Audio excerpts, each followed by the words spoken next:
ألم تر إلى الذين بدلوا نعمة الله كفرا وأحلوا قومهم دار البوار۔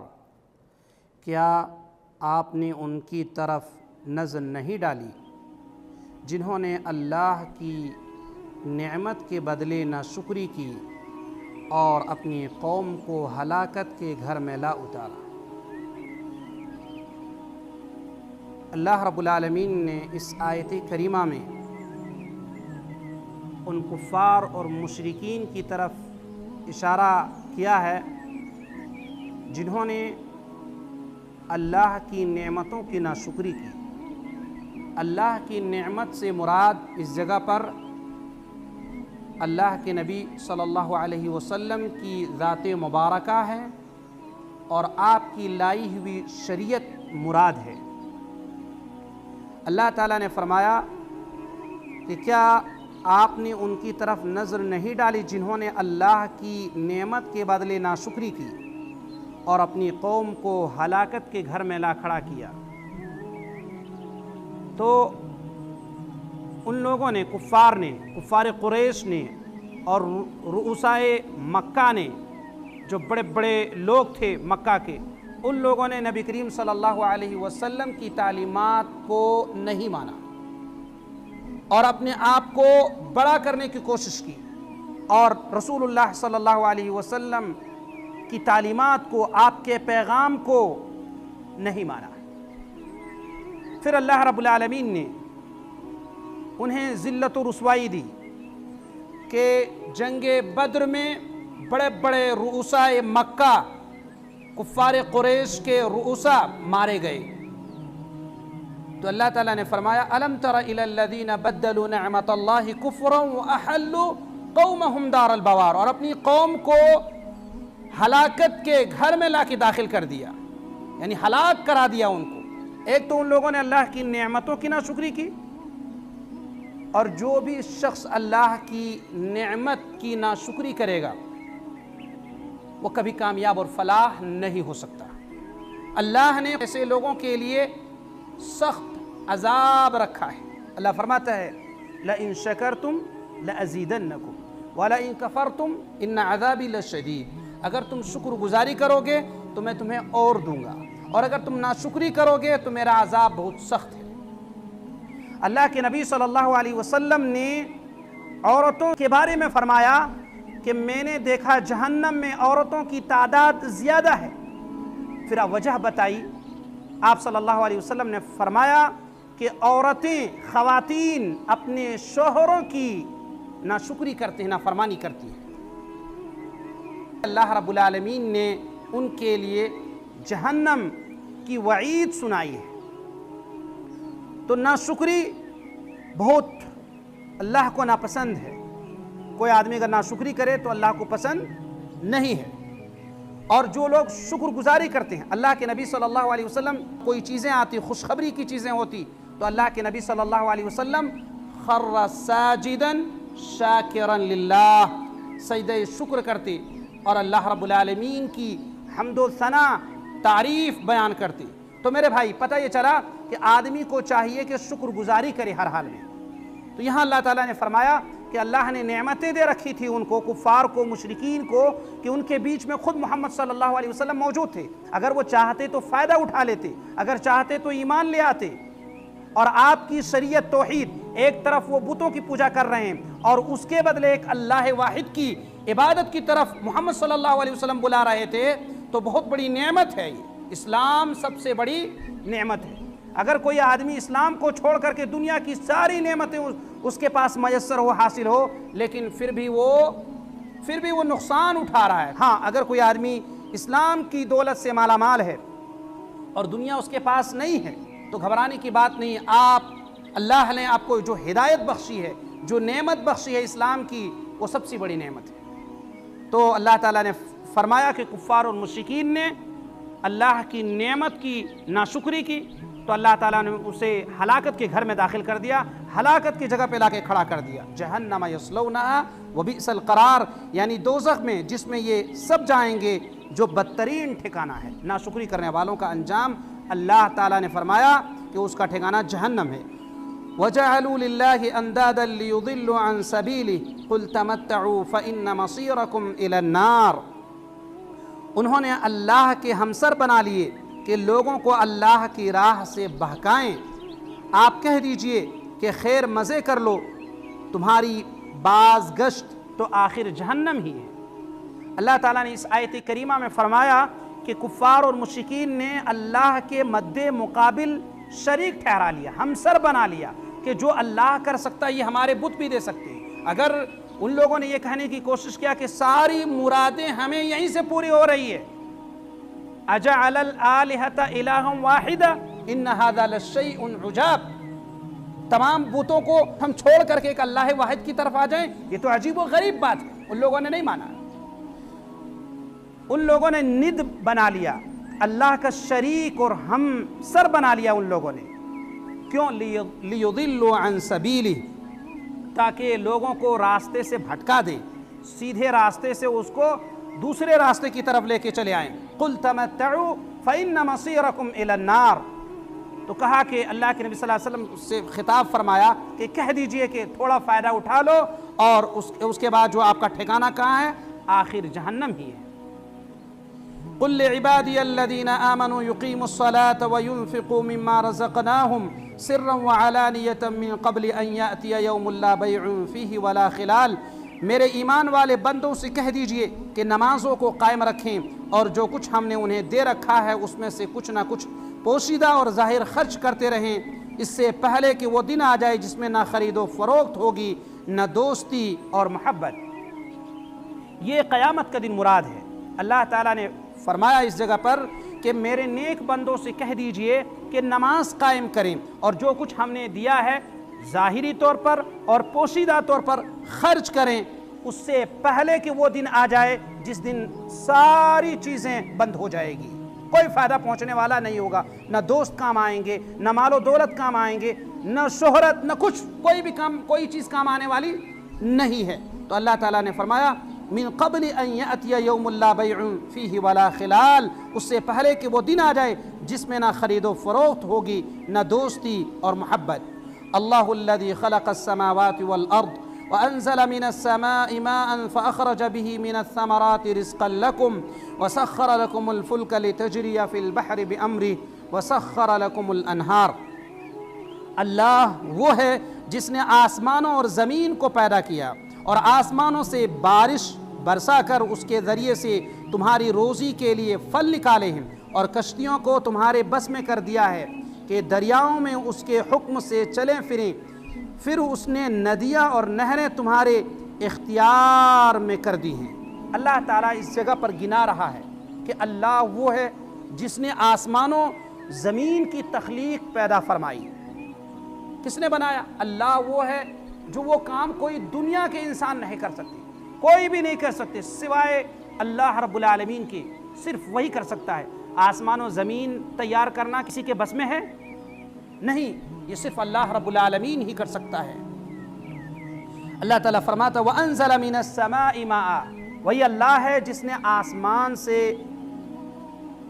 بارش برسائی۔ اللہ تعالیٰ نے آسمان سے پانی نازل فرمایا۔ کون ہے؟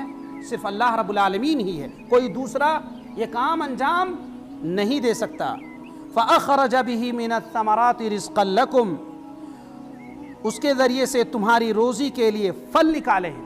کوئی بھی زمین سے پھل فروٹ نہیں اگا سکتی، کوئی بھی مشین سے یہ ساری چیزیں ایجاد نہیں کر سکتے، یہ صرف اللہ رب العالمین ہی کا کام ہے اور کوئی دوسرا یہ کر نہیں سکتا۔ وَسَخَّرَ لَكُمُ الْفُلْكَ لِتَجْرِيَ فِي الْبَحْرِ بِأَمْرِهِ، اور کشتیوں کو تمہارے بس میں کر دیا کہ دریاؤں میں اس کے حکم سے چلیں پھریں۔ یہ بھی یاد رکھیے کہ اللہ تعالیٰ نے کشتیوں کو، دیکھیے کس طرح سے پانی کے اوپر جو ہے کشتیاں چل رہی ہیں، اور یہ سب جو کنٹرول ہے صرف اللہ رب العالمین کر رہا ہے۔ اگر اللہ رب العالمین چھوڑ دے تو کسی کے بس میں یہ بات نہیں ہے کہ وہ روانی کے ساتھ سمندر کے اوپر، سمندر کے پانی کے اوپر وہ اپنی کشتیاں چلا لے۔ اگر آپ نے دیکھا کہ کس طرح سے ایک ہوائی جہاز کریش ہوا اور منٹوں میں تمام لوگ ختم ہو گئے، تو یہ سب نظام کس کے پاس ہے؟ اللہ رب العالمین کے پاس ہے۔ کوئی انسان انسان طرح طرح کی چیزیں تیار کرتا ہے، لیکن تمام چیزوں کا اختیار صرف اللہ رب العالمین کے پاس ہے اور کسی اور کے پاس نہیں ہے۔ تو اللہ تعالیٰ نے فرمایا کہ اللہ رب العالمین ہی ہے کہ جو یہ ساری چیزیں کر سکتا ہے، کوئی بھی انسان یہ کام انجام نہیں دے سکتا۔ زمین سے پیڑ پودے اناج یہ ساری چیزیں کون اگاتا ہے؟ اللہ۔ وَسَخَّرَ لَكُمُ الشَّمْسَ وَالْقَمَرَ دَائِبَيْن وَسَخَّرَ لَكُمُ اللَّيْلَ وَالنَّهَارَ، اسی نے تمہارے لیے سورج چاند کو مسخر کر دیا کہ برابر چل رہے ہیں، اور رات دن کو بھی تمہارے کام میں لگا رکھا ہے۔ اللہ تعالیٰ نے فرمایا کہ سورج و چاند جو ہے تمہارے لیے ہم نے مسخر کر دیا ہے۔ اے دنیا کے انسانوں، تمہارے لیے ہم نے سورج و چاند کو مسخر کر دیا، تمہارے فائدے کے لیے بنایا ہے۔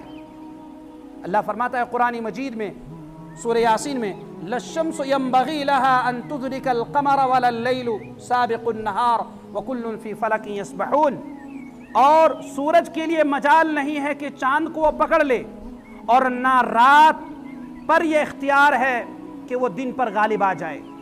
وَكُلٌّ فِي فَلَكٍ يَسْبَحُونَ، تمام چیزیں، تمام جو چیزیں آسمان میں ہیں تیر رہے ہیں۔ وَكُلٌّ فِي فَلَكٍ یسبحون، یہاں تیرنے کا لفظ استعمال کیا ہے، اس کا مطلب ہے کہ اللہ رب العالمین ہواؤں میں رکھا ہے اس کو۔ سبحان اللہ، یہ اللہ رب العالمین کا نظام ہے، کوئی بھی یہ کام انجام نہیں دے سکتا، کہیں کا بھی ہو انسان، یہ اللہ رب العالمین کے اختیار میں ہے۔ اچھا یہاں دیکھیے ہزاروں سال سے سورج اور چاند چلے آ رہے ہیں، اللہ تعالیٰ فرماتا برابر دائبین، مسلسل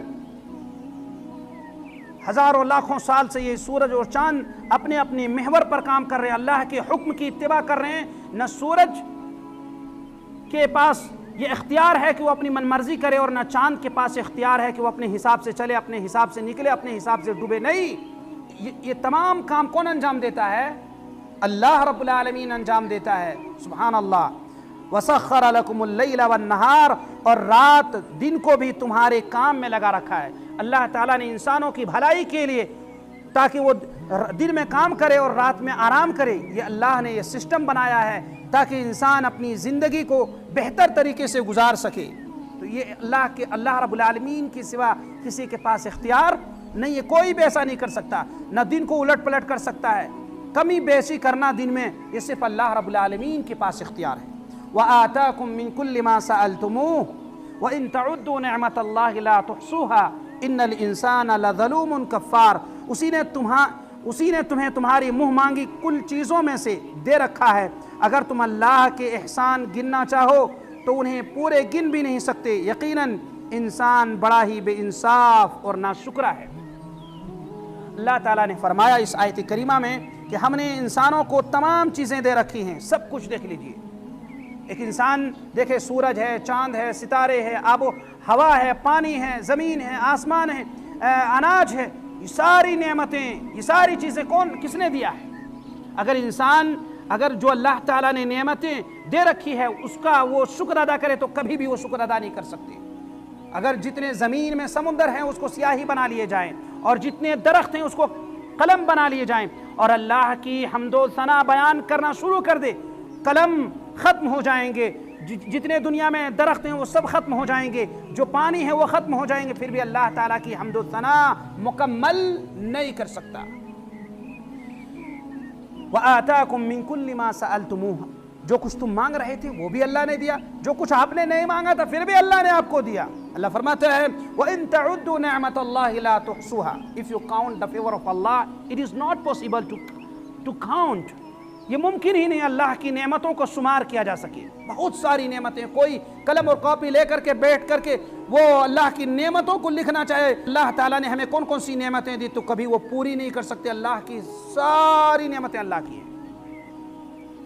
اب ایک انسان خود ہی دیکھ لے، آکسیجن دیکھ لیجئے جو ہم سانس لے رہے ہیں، اگر ہم بیمار ہو جائیں تو آکسیجن کے لیے اگر 24 گھنٹہ اگر آپ کو آکسیجن دے تو آپ کے کتنے جو ہے خسارہ ہوتے ہیں، آپ کو کتنے پیسے اس کے بھرنے پڑتے ہیں۔ اسی طرح آنکھ دیکھ لیجئے کتنی بڑی نعمت ہے، جن کے پاس آنکھ نہیں ہے اس سے پوچھئے یہ نعمت کتنی بڑی نعمت ہے۔ ہاتھ ایک نعمت ہے، کڈنی ایک نعمت ہے، ایک ہاتھ پاؤں ایک نعمت ہے۔ جب انسان کا یہ کام کرنا بند کر دے تب اسے پتہ چلتا ہے کہ کتنی بڑی نعمت اللہ تعالیٰ نے ہمیں کتنی بڑی نعمتوں سے نوازا تھا۔ اللہ فرماتا ہے کہ اللہ کی نعمتوں کو شمار نہیں کر سکتے۔ وَإِن تَعُدُّوا نِعْمَةَ اللَّهِ لَا تُحْصُوهَا إِنَّ الْإِنسَانَ لَظَلُومٌ كَفَّارٌ۔ دیکھو نا بھائی، اللہ تعالیٰ نے اولاد سے نوازا ہے، اللہ تعالیٰ نے بال بچوں والا بنایا ہے، اللہ تعالیٰ نے بیوی دی، اللہ تعالیٰ نے اولاد دیے، اللہ تعالیٰ نے والدین دیے، اللہ تعالیٰ نے رشتے اور خاندان بنائے۔ کتنی بڑی نعمت ہے!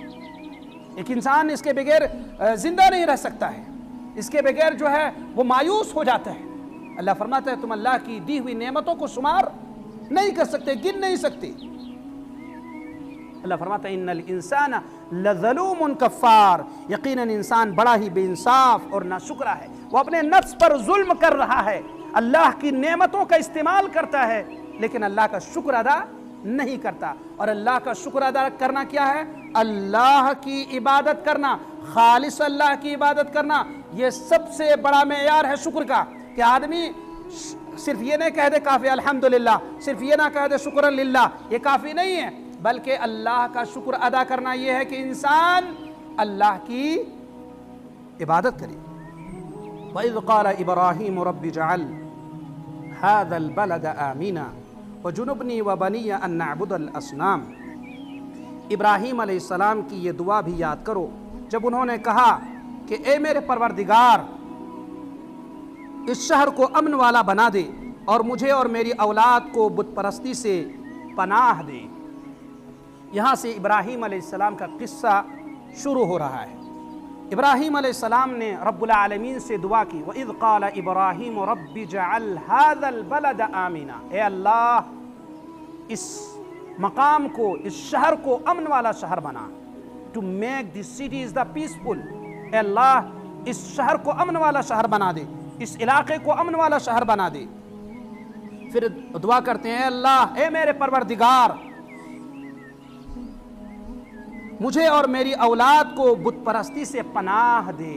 آدمی ہدایت کی دعائیں کرے، اپنے لیے بھی اور اپنی اولاد کے لیے بھی۔ اللہ فرماتا ہے قرآن مجید میں، قُوْ أَنفُسَكُمْ وَأَهْلِيكُمْ نَارًا، تم اپنے آپ کو اور اپنے گھر والوں کو جہنم کی آگ سے بچاؤ۔ یہ اللہ کے نبی صلی اللہ علیہ وسلم کوہ صفا پر چڑھے اور لوگوں کو خطاب کیا اور کہا کہ تم اپنے آپ کو جہنم کی آگ سے بچاؤ۔ تو میرے بھائی، جہنم کی آگ بہت بھیانک ہے، اس کی تیاری کیجئے۔ اور شرک اللہ کے نزدیک سب سے بھاری گناہ ہے۔ سب سے بڑا گناہ کیا ہے؟ شرک ہے۔ اگر کوئی آدمی نماز 5 وقت کی پڑھے، ساری چیزیں کرے، والدین کی خدمت کرے، حج کرے، عمرہ کرے، لیکن اللہ رب العالمین کے ساتھ دوسروں کو شریک ٹھہراتا ہے، تو وہ آدمی کبھی فلاح نہیں ہو سکتا، وہ آدمی کبھی جنت میں نہیں جا سکتا۔ اللہ فرماتا ہے قرآن مجید میں، إِنَّهُ مَن يُشْرِكْ بِاللَّهِ فَقَدْ حَرَّمَ اللَّهُ عَلَيْهِ الْجَنَّةَ وَمَأْوَاهُ النَّارُ وَمَا لِلظَّالِمِينَ مِنْ أَنصَارٍ۔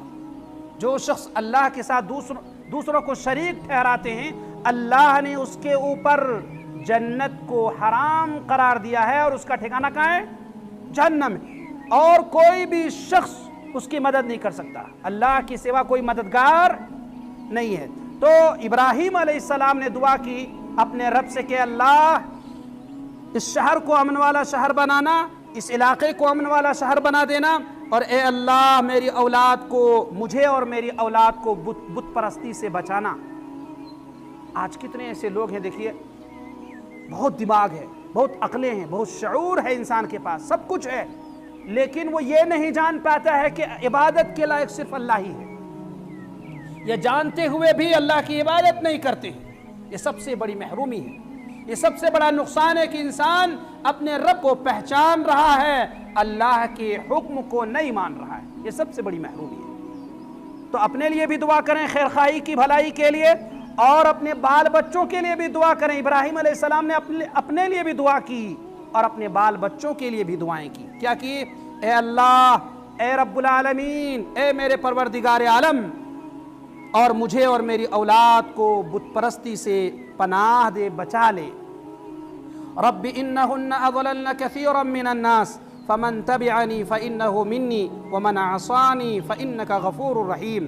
اے میرے پالنے والے معبود، انہوں نے بہت سے لوگوں کو راہ سے بھٹکا دیا، بس میری تابعداری کرنے والا میرا ہے، اور جو میری نافرمانی کرے تو تو بہت ہی معاف اور کرم کرنے والا ہے۔ یہاں اللہ تعالیٰ نے فرمایا کہ یہ کفار، یہ مشرکین، یہ تو خود بھی بھٹکے ہیں اور اپنے ساتھ ان لوگوں نے اور لوگوں کو دین سے بھٹکا دیا ہے۔ اے میرے پالنے والے معبود، انہوں نے بہت سے لوگوں کو راہ سے بھٹکا دیا ہے، بس میری تابعداری کرنے والا میرا ہے، اور جو میری نافرمانی کرے تو بہت معاف کرنے والا اور کرم کرنے والا غفور الرحیم ہے۔ تو دیکھیے، ایک تو آدمی خود بھی گمراہ ہوتے ہیں، اور جب صحیح راستہ اس کو معلوم نہیں تو اپنی آل اولاد کو بھی گمراہ کر دیتے ہیں، اس کے ساتھ اور لوگوں کو بھی گمراہ کرتے ہیں۔ تو سبحان اللہ، دیکھیے میرے بھائی کہ آدمی بت پرستی سے بچے اور اپنے لیے دعا کرے، اپنے ملک کے لیے دعا کرے، اپنے علاقے کے لیے دعا کرے۔ دعا بہت اہم چیز ہے۔ آپ کو معلوم ہے کہ صرف اس وقت بھی اللہ تعالیٰ نے فرمایا رب اجعل ھذا البلد آمنا، اللہ اس شہر کو، اس جگہ کو امن والا شہر بنا۔ جب اے میرے پروردگار اس شہر کو امن والا بنا۔ اور اللہ تعالیٰ نے قرآن مجید سورۃ العنکبوت میں فرمایا اولم یرو، جس میں اللہ تعالیٰ فرماتا ہے کہ کیا انسان یہ نہیں دیکھتا ہے کہ ہم نے اس شہر کو امن والا بنایا اور اس کے ارد گرد سے لوگ اچک لیے جاتے ہیں۔ تو یہاں اللہ تعالیٰ نے اس جگہ فرمایا کہ بہت سارے علاقے اس مملکہ کے علاوہ یا مکہ شہر کے علاوہ جو دنیا میں اور بھی ممالک ہیں، وہاں لوگ جو ہیں ایک دوسرے کو قتل و غارت گری میں پھنسے ہیں، لڑائی جھگڑے میں پھنسے ہوئے ہیں۔ یہاں آج بھی الحمدللہ امن و امان والا شہر ہے، امن کا ملک آج بھی سعودی عرب ہے۔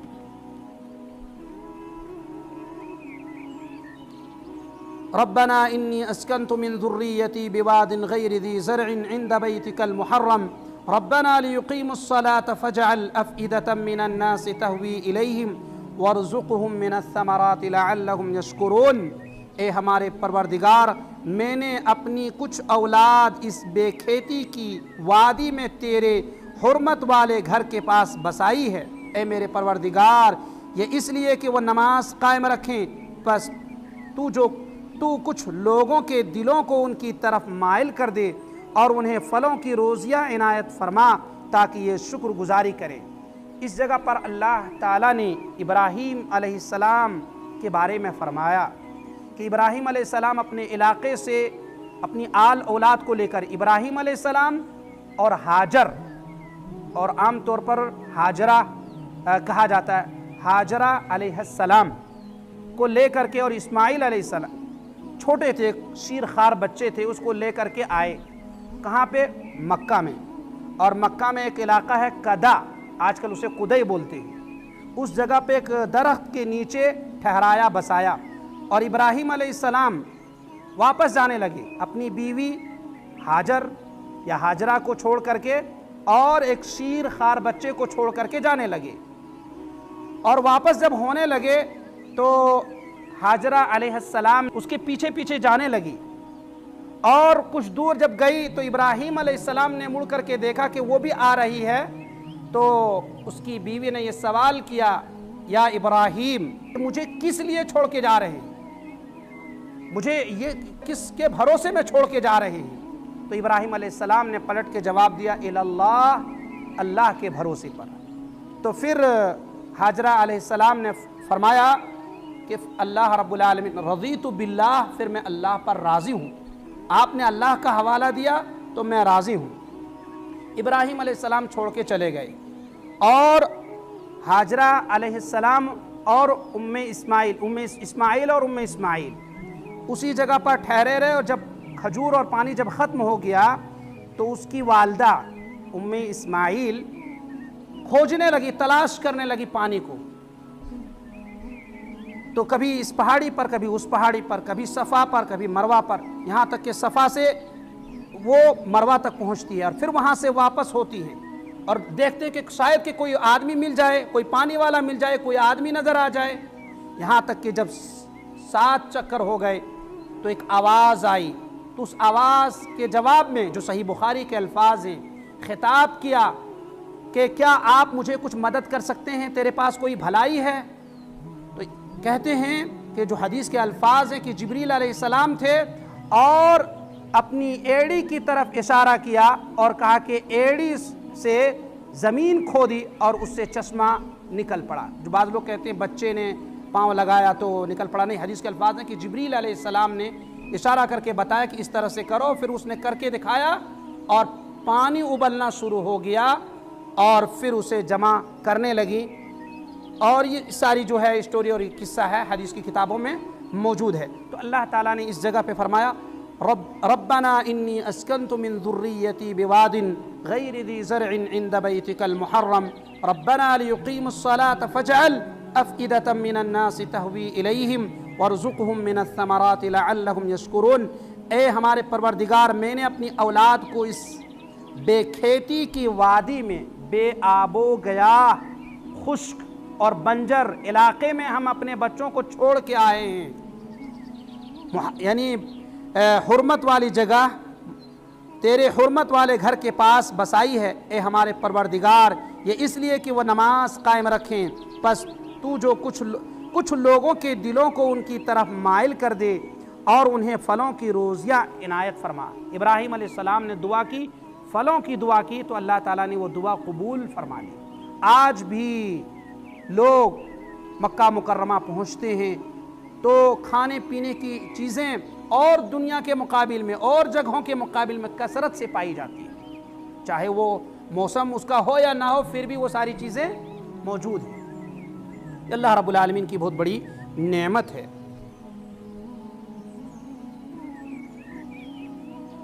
ربنا انك تعلم ما نخفي وما نعلن وما يخفى على الله من شيء في الارض ولا في السماء. اے ہمارے پروردگار، تو خوب جانتا ہے جو ہم چھپائیں اور جو ظاہر کریں. زمین و آسمان کی کوئی چیز اللہ پر پوشیدہ نہیں ہے. الحمدللہ الذی وہب لی علی الکبر اسماعیل و اسحاق ان ربی لسمیع الدعاء. اللہ کا شکر ہے جس نے مجھے اس بڑھاپے میں اسماعیل و اسحاق عطا فرمائے. کچھ شک نہیں کہ میرا پالنہار اللہ دعاؤں کا سننے والا ہے. تعریفیں کی، اللہ تعالیٰ کی تعریفیں کر رہے ہیں کہ اللہ تو نے اس عمر میں مجھے اولاد سے نوازا. کہتے ہیں کہ تقریباً 80-85 سال عمر ہو گئی. دعا کرتے ہیں اللہ رب حبلی من الصالحین، اے اللہ مجھے صالح اولاد دے. تو اللہ تعالیٰ نے اسماعیل کی شکل میں اللہ تعالیٰ نے ابراہیم علیہ السلام کو دیا. اچھا، یہاں ایک مسئلہ ہے کہ دعا کی قبولیت کے لیے ضروری نہیں ہے کہ آدمی بہت نیک ہو اور فوراً قبول ہو جائے. دیکھیے ابراہیم علیہ السلام سے زیادہ نیک اور صالح کون ہو سکتے، لیکن ایک لمبا پروسیس لگا دعا کی قبولیت کے لیے. تو آدمی کو گھبرانا نہیں چاہیے کہ آج ہم جمعہ کی نماز میں پہلے ہی صف میں بیٹھے اور خوب دعا کیے اور جو سوچے وہ نہیں، 2 دن میں نہیں ملا تو آدمی اب نماز ہی چھوڑ دیتے اور جمعہ بھی چھوڑ دیتے. نہیں، لگاتار آپ اللہ رب العالمین سے دعا کرتے رہیے، کیونکہ دعا کے قبول کرنے والا کون ہے؟ اللہ ہے. کوئی آپ کو قبول نہیں کر سکتے. اس لیے کثرت سے اللہ تعالیٰ سے دعا کیجیے. اللہ تعالیٰ کو ایسے بندے پسند ہیں جو اللہ تعالیٰ سے مانگتے ہیں. گھبرانا نہیں چاہیے. ہاں، دعا کی قبولیت کے لیے جو شرائط ہیں، حلال کھائیے، حلال کپڑا پہنیے، ساری چیزیں حلال ہو آپ کے ہیں تو پھر یہ دعائیں قبول ہوگی. وہ حدیث ہے جس میں اللہ کے نبی صلی اللہ علیہ وسلم نے فرمایا فَأَنَّا يُسْتَجَابُ لَهُ. جس کا کھانا، جس کا پینا، جس کا مشروب سب حرام ہو تو اس کی دعائیں کسے قبول ہو. اور امید بھی اللہ تعالیٰ سے لگا کے رکھیے تو اللہ تعالیٰ عطا فرمانے والا ہے. رب اجعلنی مقیم الصلاة ومن ذریتی ربنا وتقبل دعاء. اے میرے پالنے والے، مجھے نماز کا پابند رکھ اور میری اولاد سے بھی اے ہمارے رب میری دعا قبول فرما. یہاں ابراہیم علیہ السلام نے یہ دعا کی کہ اے میرے رب العالمین، مجھے اور میری اولاد کو نماز کے پابند بنا دے. آج کل کتنے ایسے مسلمان ہیں جو اپنی اولاد کو یہ سب تربیت نہیں دیتے، کیونکہ آپ بچے کو جب حلال نہیں کھلائیں گے تو خود بھی آپ سیدھے راستے کی طرف کیسے جائیں گے. اور اگر وہ حرام والدین حرام کماتے ہوں، کھاتے ہوں تو یاد رکھیے کہ جس طرح کے بیج بوئیں گے اسی طرح کی فصل نکلے گی. اگر آپ نے اولاد کو حرام کھلائیں تو کامیاب نہیں ہو سکتے. مولانا دعا کر دیجئے، تو دعا سے کوئی فائدہ اس طرح سے نہیں ہوگا. ہاں، ہدایت کی دعائیں کی جا سکتی ہیں، لیکن صرف دعا کر دینا کافی نہیں ہے، بلکہ دعا کے ساتھ ساتھ وہ راستے چیک کرنا ہے کہ کن جگہوں سے یہ نقصان ہو رہا ہے. اگر ہم بینک بیلنس ہے، ہمارے پاس حرام کے سودی کاروبار ہے، ساری چیزیں ہم کر رہے ہیں اور ان چیزوں سے ہم اپنی اولاد کی پرورش کرتے ہیں تو ہماری دعائیں قبول نہیں ہوگی۔ تو میرے بھائی چاہیے کہ نماز آپ پڑھیے، سب کچھ کیجئے، لیکن حلال کھائیے۔ حلال کھائیں گے تو دعائیں جلدی قبول ہوں گی۔ اور اپنی اولاد کے لیے دعا کیجئے، اللہ میرے اولاد کو، میرے بال بچوں کو نمازی بنا دے۔ یہ بہت ضروری چیز ہے۔ ربنا اغفر لی ولوالدی وللمؤمنین یوم یقوم الحساب۔ اور ابراہیم علیہ السلام نے دعا کی، اے ہمارے پروردگار مجھے بخش دے اور میرے ماں باپ کو بھی بخش دے۔ یہاں ابراہیم علیہ السلام نے والدین کا لفظ استعمال کیا۔ یہاں یہ دعا اس وقت ہے جب ابراہیم علیہ السلام اپنے والد کے ساتھ میں تھے، تب دعا کہ اللہ میرے والدین کو بھی بخش دے۔ لیکن جب اللہ تعالیٰ نے منع کر دیا کہ آج کے بعد سے کوئی بھی شخص مشرکین کے لیے دعائیں نہیں کر سکتے، اپنے والدین ہو چاہے جو بھی ہو، یعنی ان کی بخشش نہیں ہوگی جب تک کہ وہ خود سیدھے راستے پر نہ آ جائے۔ اگر آدمی صرف دعا کر دے، مثلا کوئی دنیا میں ان کے والدین ہیں جو انتقال ہو گئے، مشرک کی حالت میں، شرک کی حالت میں ان کا انتقال ہوا ہے، تو دعا کرنے سے اب فائدہ ہونے والا نہیں ہے، اس لیے کہ اپنی زندگی میں اس نے توحید کو نہیں اپنایا۔ ربنا اغفر لی ولوالدی وللمؤمنین یوم یقوم الحساب۔ اے ہمارے پروردگار مجھے بخش دے اور میرے ماں باپ کو بھی بخش دے اور دیگر مومنوں کو بھی بخش دے جس دن حساب ہونے لگے۔ اس دن اللہ حساب کے دن، یعنی کم سے کم اس سے پہلے اللہ ہمیں سیدھے راستے کی طرف کر دے، ہماری آل اولاد کو بھی نمازی بنا دے، اچھے راستے توحید پر لگا دے، اور اس دن جس دن حساب ہوگا اللہ اس دن ہمیں معاف کر دینا، بخش دینا۔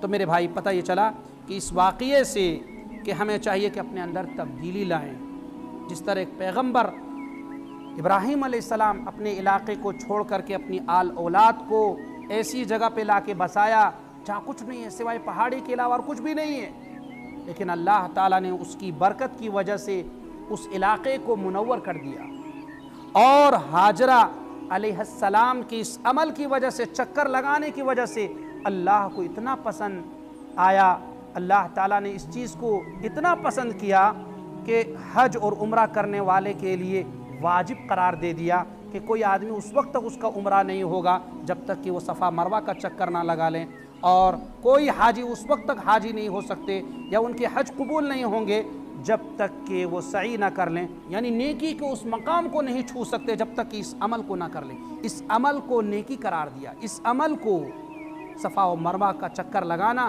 نیکی کا عمل قرار دیا، اور دعائیں کرنا اور اللہ کی تعریف و حمد و ثنا کرنا اللہ تعالیٰ کو بہت پسند ہے۔ تو میرے بھائی دیکھیے کہ اسلام نے عورتوں کو کیا مقام دیا ہے، چاہے وہ مرد ہو یا عورت ہو، جب تک وہ عمل نہ کر لے اس کے اعمال جو حج یا عمرہ کے جو اعمال ہیں وہ قبول نہیں ہوں گے۔ اسی طرح سے اللہ تعالیٰ نے انسان کو بے شمار نعمتوں سے نوازا ہے، لیکن ہم اس کی قدر نہیں کرتے۔ جب انسان دنیا سے چلے جاتے ہیں یا ان کی وہ نعمتیں زائل ہو جاتی ہے تو انہیں یاد آتی ہے کہ اللہ تعالیٰ نے مجھے یہ نعمت سے نوازا تھا، لیکن وہ نہیں جان پاتا کہ مجھے اللہ نے نعمتیں دی ہے۔ اللہ نے فرمایا وَآتَاكُم مِّن كُلِّ مَا سَأَلْتُمُوهُ وَإِن تَعُدُّوا نِعْمَتَ اللَّهِ لَا تُحْصُوهَا۔ اللہ رب العالمین کی جو نعمتیں ہیں تم اس کا شمار ہی نہیں کر سکتے۔ إِنَّ الْإِنسَانَ لَظَلُومٌ كَفَّارٌ، انسان بڑا ہی بے انصاف اور ناشکرا ہے، اپنے اوپر ظلم کر رہا ہے۔ کیسے ظلم کر رہا ہے؟ اللہ کی نے کچھ نہیں ہے میرے پاس، کچھ نہیں ہے میرے پاس، اللہ تعالیٰ نے سب کچھ آپ کو دیا، اور سب سے بڑی چیز ہے اللہ تعالیٰ نے آپ کو توحید کی دولت سے مالا مال کیا ہے۔ آپ جان رہے ہیں کہ یہ شرک ہے، یہ کفر ہے، یہ ضلالت ہے، یہ گمراہی ہے، یہ باطل ہے، یہ بدعت ہے، یہ خرافات ہے۔ ایک طرف اللہ کی کتاب ہے، قرآن مجید ہے، اللہ کے نبی صلی اللہ علیہ وسلم کے حکم ہیں، آپ کی تعلیمات ہیں، آپ بالکل صاف و شفاف راستے آپ کے پاس موجود ہیں۔ ایک آدمی اس کو ٹھکرا کر کے دوسرے راستے کو اپناتا ہے تو سوچئے کہ وہ اللہ کی نعمت کی ناشکری کر رہا ہے۔ اور اسی طرح سے اللہ تعالیٰ نے ابراہیم علیہ السلام کا واقعہ بتلایا کہ کس پریشانی سے اپنی آل اولاد کو رکھا، جہاں یہ بھی یاد رکھیے اس واقعے سے یہ بھی پتہ چلتا ہے جب آدمی مشقت اور پریشانی حلال طریقے سے کوشش کریں گے اس کی طرف تو اللہ تعالیٰ بعد میں اس کو بہتر چیز دے گا۔ جس طرح سے یہاں اسماعیل کو اللہ تعالیٰ نے اس عمل کو اتنا پسند کیا کہ تمام لوگوں کے لیے اس کو رکن قرار دے دیا، اسی طرح سے اللہ تعالیٰ نے بہتر بدلا دیا کہ اس پہاڑی میں، اس چٹان میں، اس ٹیلے میں کچھ بھی نہیں ہے، غیر ذی زرع اللہ تعالیٰ نے قرآن مجید میں خشک اور بنجر علاقہ، اس علاقے کو اللہ تعالیٰ نے منور کر دیا، اللہ تعالیٰ نے پھلوں اور روزیوں سے نوازا، اور اس جگہ پر ایڑی رگڑنے سے اللہ تعالیٰ نے پانی کا چشمہ پیدا کر دیا۔ تو آدمی اگر کوشش کرے، محنت کرے حلال طریقے سے، حلال جگہوں پر، اور اگر اپنے آپ کو تھکائے صحیح جگہ پر، تو اللہ تعالیٰ اس کا بدلہ دیتا ہے۔ اللہ فرماتا ہے وَأَلَّيْسَ لِلْإِنسَانِ إِلَّا مَا سَعَى، انسان کے لیے وہی کچھ ہے جس کی وہ کوشش کرے۔ جب انسان حلال طریقے پر، حلال جگہوں کے لیے کوشش کرتا ہے تو اللہ تعالیٰ اس کو پورا کرتا ہے۔ مثلا کوئی آدمی اپنی آل اولاد کو، اپنے آپ کو تھکا رہا کہ اس کو عالم دین بنائیں گے، پیسے اس کے پاس نہیں ہے، ادھر سے پریشانی اٹھا کر کے ادھر سے پریشانی اٹھا کر کے اپنی آل اولاد کو پڑھاتا ہے حلال طریقے سے، تو ان کی آل اولاد بھی ان کے حق میں دعائیں کرتی ہیں، عالم دین بنتے ہیں، قرآن و حدیث کا لوگوں کو درس دیتے ہیں، تعلیم دیتے ہیں، تو یہ سب سے بڑی نعمت ہے۔ تو میرے بھائی، اللہ کی بہت ساری نعمتیں ہیں، وہ انسان اپنے ارد گرد میں دیکھ کے جان سکتا ہے کہ یہ سب سے بڑی نعمت کون سی چیز ہے۔ سب سے بڑی نعمت توحید کی نعمت ہے۔ اور تیسری چیز اس رکوع سے جو ہم لوگوں کو ملا کہ بار بار دعا کیجئے، خوب دعا کیجئے، اخلاص سے دعا کیجئے، خالص اللہ رب العالمین سے دعا کیجئے، چاہے وہ پریشانی ہو، چاہے کچھ بھی ہو، آپ اللہ رب العالمین سے دعا کریں، حلال طریقے سے حلال کھائیں اور لوگوں کو یہی بتائیں، تو انشاءاللہ دعائیں قبول ہوگی۔ اللہ تعالیٰ سے دعا کرتے ہیں کہ اللہ تعالیٰ ہم سب کو کتاب و سنت پر عمل کرنے کی توفیق عطا فرمائے۔ اللہ تعالیٰ ہم سب کو ضلالت اور گمراہی کے راستے سے ہٹا کر اللہ ہم سب کو کتاب و سنت کے راستے کی طرف گامزن فرمائے۔ اللہ ہمیں حلال روزی کمانے کی توفیق عطا فرمائے، اور اللہ رب العالمین اپنی آل اولاد کو حلال کھلانے کی توفیق عطا فرمائے۔ آمین۔ وآخر دعوانا ان الحمد للہ رب العالمین۔